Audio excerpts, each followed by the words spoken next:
Ito yung ating unang sangkap sa ating menudo, ang ating hotdog. So, okay na yan. Tanggalin na natin. Tutuhin muna natin lahat ng sangkap. Bago tayo mag-umpisang mag-gisa ng ating pork.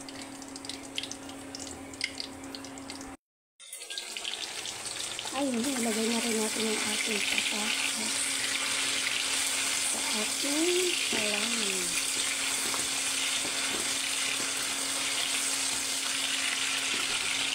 Ilagay natin ang carrots, ang ating mikosen, mga baby loves. At ilagay naman natin ang ating bell pepper. Ayan. Harvest natin yan sa ating garden, mga baby loves.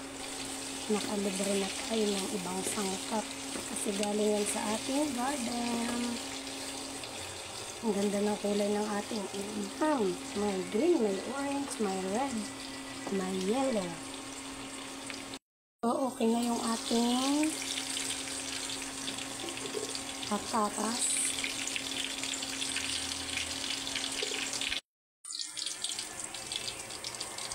Naman natin ang bawang sibuyas.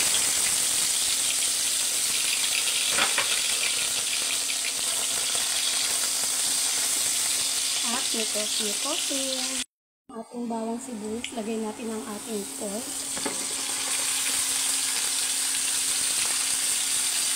At mikosin. Nilapit natin yung sa bawang sibuyas, paminta. At siyempre, ang ating papalasa. Nilagyan din natin yan ng konting toyo. Yan, isasangkot siya lang natin ito para masarap. Hindi natin yung sasabawan. Hintayin lang natin siyang kumatas ng kanyang sabaw. Tatakpan muna natin. So, ito na. Ilagay na natin yung ating atay ng babaw. Inarinate ko din yan sa toyo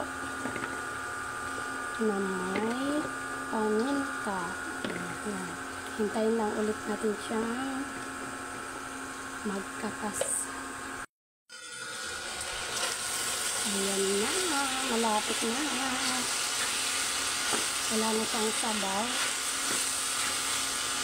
So, okay na. Lagay na natin yung ating tomato sauce. Ang ating Del Monte tomato sauce. At ating mikosen. Natin ang ating reno. Check natin lahat ng reno.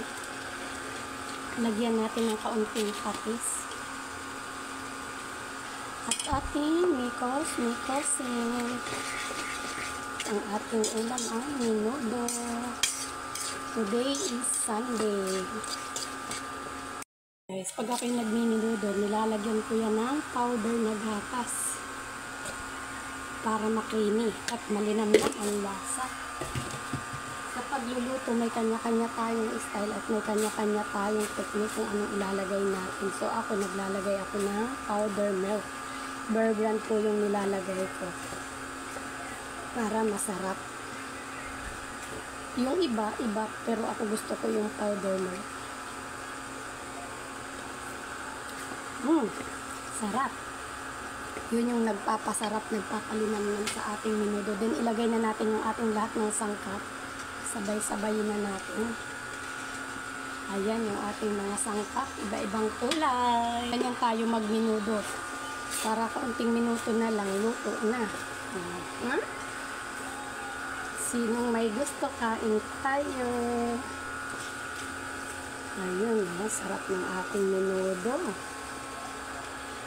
Tsaka hindi ako naglalagay ng sabaw, mga bebe loves. Kung ano yung katas ng ating pork, diba? Minarinate natin siya, kakatas yan, diba? Yun na yung pinakasabaw niya hanggang sa maluto. Tapos hindi ko na din siya nilalagyan ng sabaw. Ayoko ng menudo na masabaw. Gusto ko ganyan lang. Yung sarsa niya lang ang magpapaano dyan. Ayan guys, ang sarap. So yun lang, maraming salamat. Thank you for watching guys. See you on my next video. Bye bye. Love you all.